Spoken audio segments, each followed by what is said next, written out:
Após conversa telefônica entre Joe Biden e Benjamin Netanyahu, Israel garante vai retaliar de maneira letal o Irã. Enquanto isso, Vladimir Putin se reunirá amanhã, sexta-feira, com o presidente iraniano Masoud Pezeshkian. Será o primeiro encontro presencial entre os dois, encontro no qual certamente discutirão o assunto Oriente Médio. Será que os russos se comprometerão a apoiar o Irã numa eventual guerra aberta contra Israel? Se você quiser ficar por dentro destes e de outros temas das atualidades, geopolítica ou geografia, já sabe, me acompanhe aqui no canal. Faça a sua inscrição, deixa o like nesse vídeo e vem comigo. Minha gente, como eu adiantei então, estes dois senhores conversaram ontem por telefone. Assunto principal, Oriente Médio.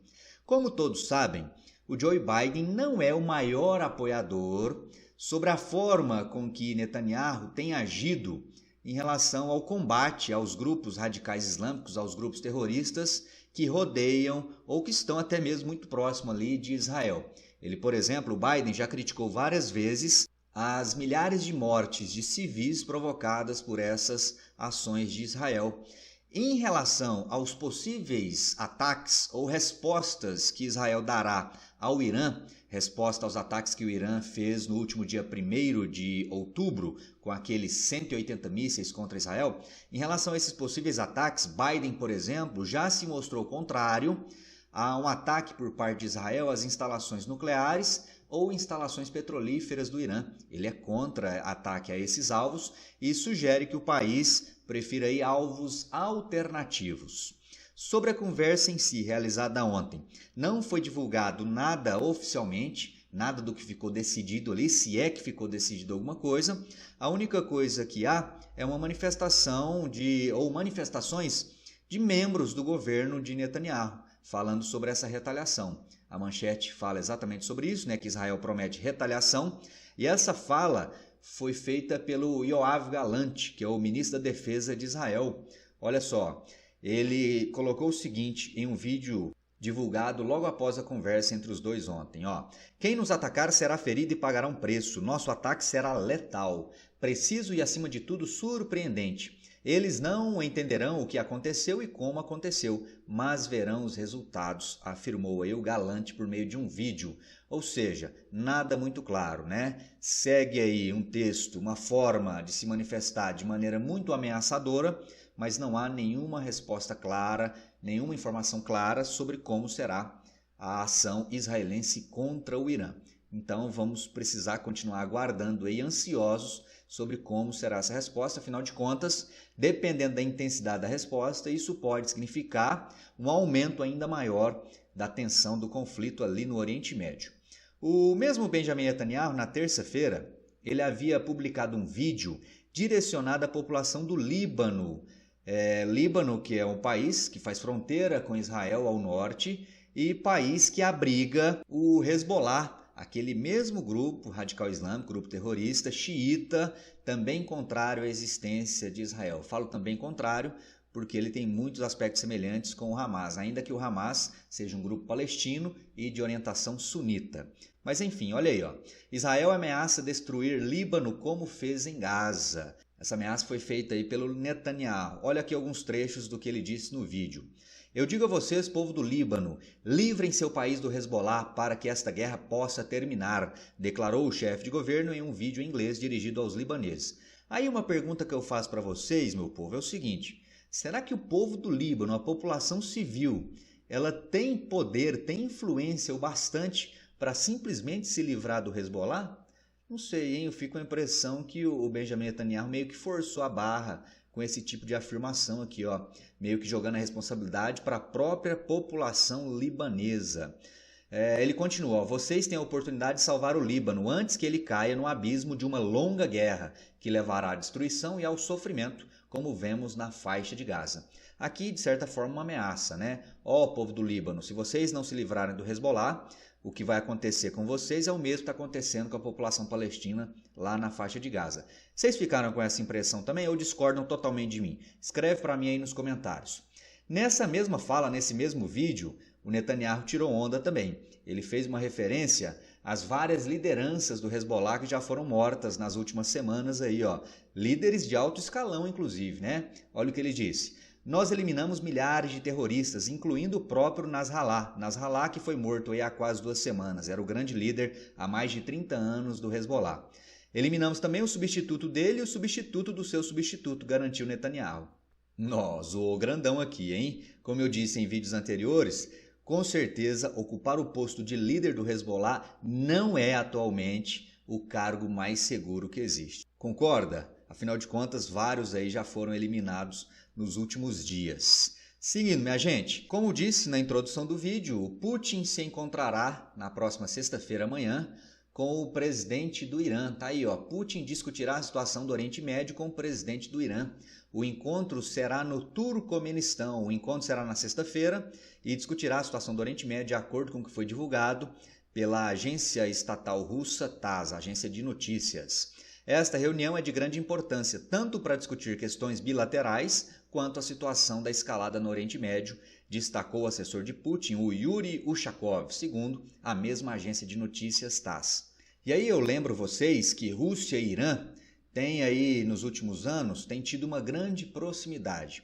Inclusive, na atual guerra da Ucrânia, ainda que não haja nenhum comunicado que assuma isso oficialmente, mas é nítido que os iranianos têm fornecido também alguns armamentos para apoio aos russos na guerra da Ucrânia, como, por exemplo, foguetes e também drones voadores, drones do tipo Shahed.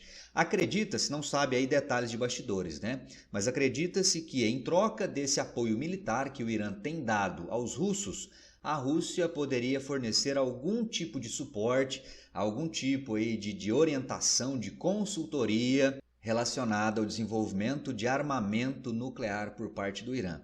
O Irã há muitos anos está em busca aí dessas armas nucleares.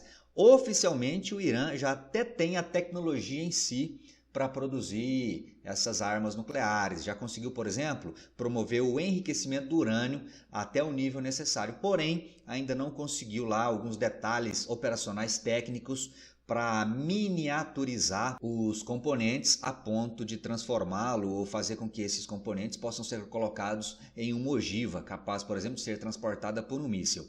Então, supõe-se que a Rússia poderia dar esse suporte. Sobre um apoio eventual da Rússia aos iranianos numa guerra contra Israel, eu acho improvável que isso ocorra, viu? Improvável porque a Rússia, por exemplo, ela não quer de maneira alguma que essa guerra seja deflagrada de maneira aberta entre Irã e Israel. Porque se isso ocorrer, existem chances, por exemplo, dessa guerra promover profundos abalos no regime dos ayatolás, no regime de governo do Irã. Caso o regime dos ayatolás venha a ser derrubado no Irã, isso pode gerar uma grande instabilidade regional. E essa instabilidade na comunidade xiita que vive no Irã, ela pode acabar se propagando e chegar até o sul da Rússia, onde vivem várias minorias islâmicas, incluindo minorias xiitas. E aí o Putin, logicamente, tem um grande medo, ele teme que essa instabilidade social política possa desencadear movimentos separatistas ali no sul da Rússia. O que ele menos quer agora é ter que conter algum movimento separatista no sul do seu território, afinal de contas já está envolvido numa guerra. Então, o Putin com certeza é alguém que não torce por essa guerra. Mas o simples fato dos iranianos se encontrarem com os russos acaba servindo ali de uma espécie de apoio moral. O Irã vai poder dizer, mesmo que indiretamente, que tem apoio dos russos. Lembrando que a Rússia não tem uma inimizade com Israel, viu? Muito pelo contrário. As relações entre Rússia e Israel são até muito amistosas. Beleza, beleza? Seguindo aqui, ó. Nessa quarta-feira, a Rússia divulgou também ter retomado o controle sobre 2 localidades na região de Kursk. Kursk, que é aquela localidade russa que foi invadida pela Ucrânia lá no mês de agosto. Tá aí, ó. As forças de Moscou continuam realizando operações ofensivas nas quais libertaram as localidades de Novaya Soroshina e Pokrovsk, afirmou o exército russo, citado aí por agências de notícias locais. No total, 14 localidades, incluindo essas 2 citadas, foram recapturadas dos ucranianos, segundo os russos. Lembrando que a Ucrânia não se manifestou em relação a esse tema, nem no sentido de confirmar a perda do controle dessas localidades, muito menos no sentido de negar. Então é bem provável que a Rússia tenha sim obtido sucesso em relação a essa temática. E foi anunciado agora, essa semana, pela França. A França, na verdade, confirmou que fornecerá a partir de 2025 alguns caças do tipo Mirage, caça de fabricação francesa. Tá aí, ó, a França confirma envio de caças Mirage 2000 para a Ucrânia já no ano que vem. Não foi especificada a quantidade de caças, nem mesmo o modelo específico dos caças que serão enviados a Kiev.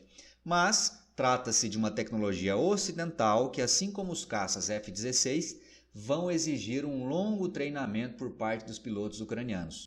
E aí o grande questionamento que fica é: estes equipamentos, esses aviões, por mais eficientes que possam ser, será que eles trarão alguma mudança significativa nos rumos da guerra? O que vocês pensam sobre isso? Escrevam para mim aí nos comentários. Se gostaram desse vídeo, deixa aí o seu like. Se não gostou, deixa o dislike.